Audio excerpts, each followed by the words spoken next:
Hello and welcome to the Autistic Me podcast. I am Christopher Scott Wyatt, and today I'm being joined by Bobby Roma, an autistic artist who works in visual media and new media. Bobby has been involved with the arts for many years and is an adult, I would say, with a lot of experiences. Probably, yes. So, Bobby, it's a pleasure to invite you to the podcast.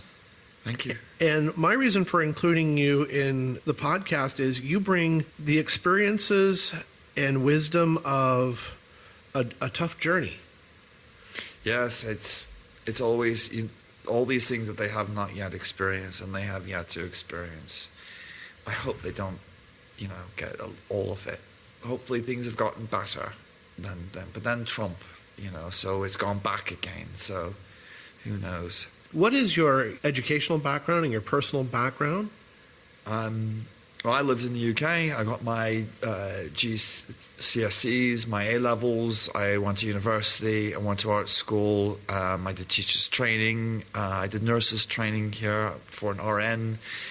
So I've done quite a few different employments over the years just to survive. The arts was something that I kind of still wanted to do, but really had not as much as access as I wanted.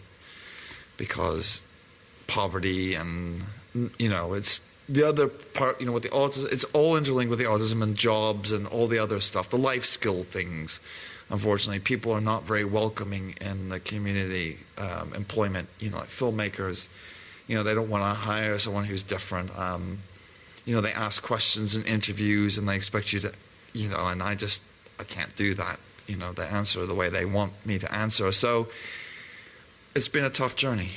You mentioned employment. Obviously, being an artist requires money, no matter what anyone says, especially photography and film. And you said you've tried teaching, you've tried nursing, you've tried multiple paths. I'm also unemployed or underemployed, depending on how generous you want to name it. How does that affect your overall outlook? When I hit 50 this year, you've also had some experiences. How has this affected you? I'm only 2 years younger than you, so we're basically at the same place. It affects you in a terrible way. Unfulfillment. You've got people. Just because you're a spectrum and you're different doesn't mean you have ambition. I mean, I anger.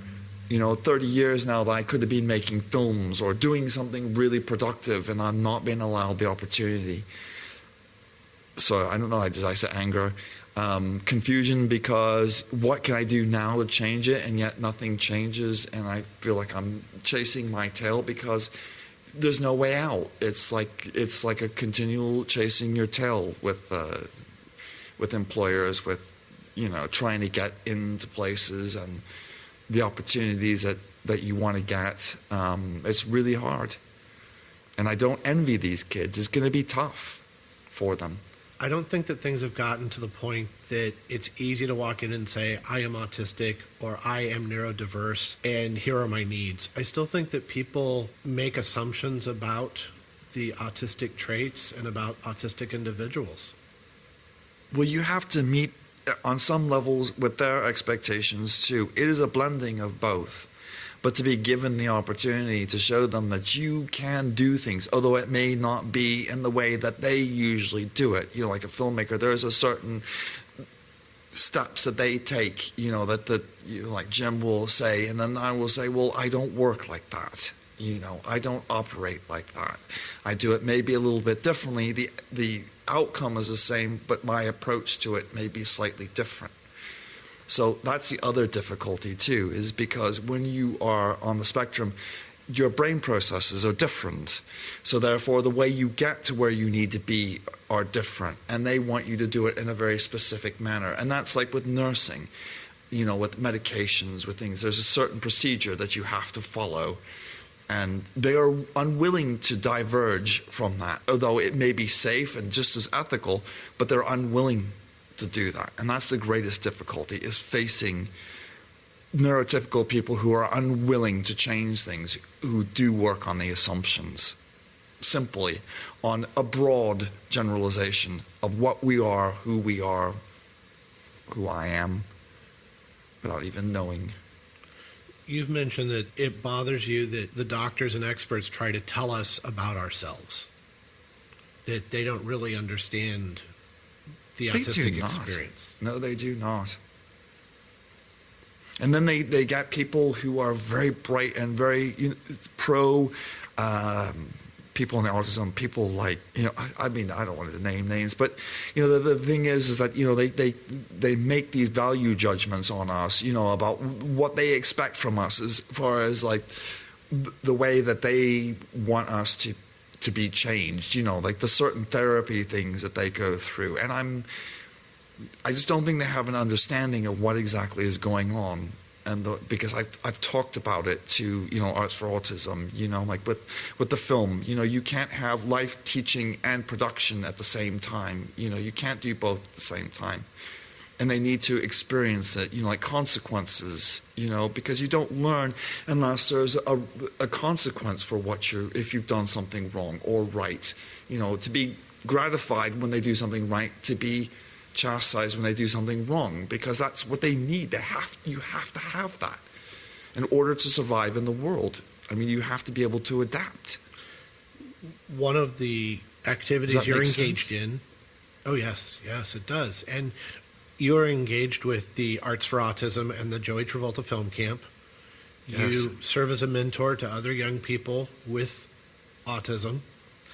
And those autistic young people are being told that things are so much better and employers are doing so much more. And I'm not always seeing that. What do you tell them? Do you tell them to be realistic, or do you tell them things are going to be okay? I think it is doing them as much a disservice by hobby coddling them and preventing them from understanding the realness of the world, as much as it is to deny them the truth. I've always been honest with them, and I will always be honest with them. I think they deserve to be told the truth. I think they deserve to understand that things are not what they are presented. What you see on television isn't the real world. There are very few companies that actually want people on the spectrum. They tried projects and things, like the government hiring people to look at maps who are on the spectrum because they have an eye for details. But, there's so few and far between, there's just so few. And, and the main things, too, are, a lot of these people don't understand is the social problems, intermingling with people, making acquaintances, making friends, making professional, meeting with people is almost impossible. So if you were to go to Hollywood or whatever to be a filmmaker, it's all those social cues, all those social things that you have to do in that business are just a daunting task for someone on the spectrum. And there are very few people who can navigate it. There are a couple actors who have Asperger's. That's a whole other thing, with Asperger's, and he was that's the other terrible thing. He was a Nazi supporter. One of the doctors who first talked about autism ended up being a Nazi supporter and eugenics, and it's terrifying when you think about these things. The people who invented or the name autism are the same people who supported eugenics. The example here in the United States would be Bruno Bettelheim. He was a Nazi concentration camp survivor, but he lied about his background and then created the theory of the refrigerator mother, the idea that autism was just a form of neglect by parents. So in many ways, autism has been defined by people who really didn't respect the autistic. Yes, I absolutely agree with that. And now they are saying, well, they know so much, but they know so little. A psychiatrist, I have to go and see a psychiatrist to get a medical marijuana license. And it's like they're passing judgment and they're telling me the kinds of therapy that I need. I'm sorry, there's nothing wrong with me. I don't need therapy. Just because I'm not neurotypical doesn't mean that I need therapy. It's that kind of stupidity and ignorance and self-righteousness and arrogance that fuels the medical, particularly psychology, psychiatry. They don't simply understand, so therefore they bully. into believing that they know things. And then when they find things out and they're like, oops, I'm sorry, we made a mistake. So, it's a terrible thing. And it's all mixed up in politics now, too. It's not even about the spectrum. It's about politics. It's about lots of other things, social politics, international politics. It's about lots of other things, too. They want people on the spectrum. They want our names because it makes them look good, but they're only willing to do so much. You know what I mean? Instead, it's very complicated, but I just don't think that, like actors pretending to be autistic, they want us to be in their lives, but they don't want us because they want to, that's what I really mean, is they put people who aren't on the spectrum on the television pretending to be on the spectrum. When you decided you wanted to be an artist, a photographer and a filmmaker, did you understand what the social aspects of those career paths would mean as a barrier to success? No, I don't think anyone ever knows in their 20s. Knowledge and experience is something that's wonderful. But there's also a pay for it too. When you lose all those years and then you've got the experience and then and you're looking back at all the problems that you had and not understanding why it was happening and still not totally understanding it. I can understand certain things. I can understand, I'm self-aware, but there's a limit to, even self-awareness when it comes, because it's you. Every day I deal with tics and weird things and dealing with, every day is a challenge, can be a challenge. So it's an interesting road, and these people just don't understand that. And they don't seem to want to understand it because they don't want to listen. I have argued that if someone gives me the video or the audio to edit or the digital work to do, I can do the work. But the socializing, the social network, the friends hire friends, the saying the right thing at the right time skills that you have to develop that I don't seem to possess. Yeah, me too. All the certifications in the world and degrees in the world just don't matter if you can't make someone comfortable hiring you. Yes, you're so right. And that's the problem. You end up all the time in the vicious circle. You have talents, you have some ambition, you have an interesting brain, and you can work and do incredible things, but people just don't seem to want to allow you the fact that you can't do that. I can't do it. And the problem is nowadays you need that for everything. A lot of the stuff with internet now, kids don't have that skill, and now they're suddenly realizing it's now neurotypicals who can't do it anymore. So they're becoming more like people on the spectrum because they haven't learned how to socialize. Well, they haven't learned it. We aren't able to do it in the same way. And it's about who you know, not what you know. The most obvious traits that are autistic for myself are also comorbid with my palsy. I shake, rock, nervous tics. Yeah.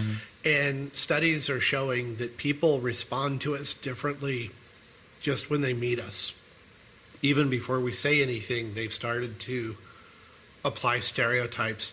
I use it as the example of the bad witch is always ugly. So because I use a cane or I'm hunched or I'm shaking, somehow there's a negative connotation. With you as a person, yes. Yes. And people do that as soon as you walk up and they know that you're different. As soon as they see you, they know that you are different. You stand out like a sore thumb, and no matter how hard you try, and no matter how much you would wish it, you cannot change that. So you simply have to accept it. But that's tough in a world that doesn't want to accept you. Or you having your tics, your particular things. Now, I'm okay with that because I'm like you. I get it. That's why when I have friends who have schizophrenia, I have people.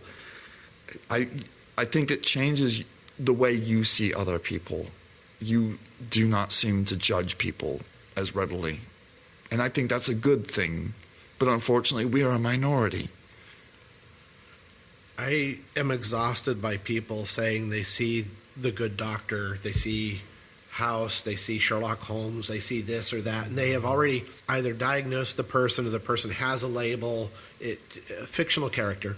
And then why aren't you more like that fictional character? Right. Why are you and I not like Freddie Highmore on The Good Doctor?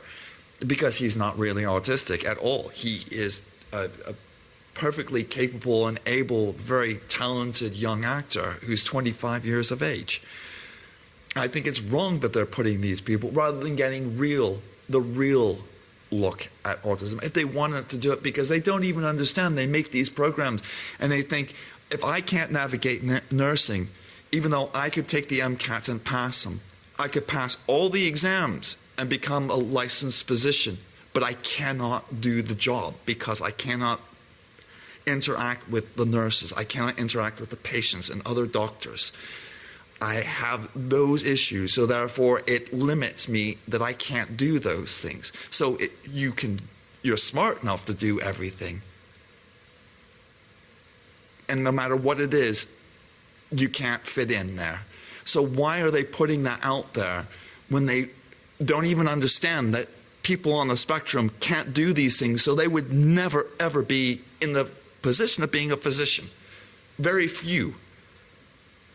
Rare. Very few. Yeah. Because you can't do that. Because I can't do that. It's not that you aren't smart enough to do it. It's just that they won't let you. They won't let doctors like that. Even though they're not even like the person Freddie Highmore is presenting, there would never be the opportunity for somebody like that to even have the chances to make a difference. My social skills deficits have certainly affected the pursuit of my careers. I could do the tech work, I could even lecture in front of an audience, but the one-on-one with colleagues, I never seem to say the right things or be there at the right moments. I've been asked, even when I was teaching high school, why did you miss this social event?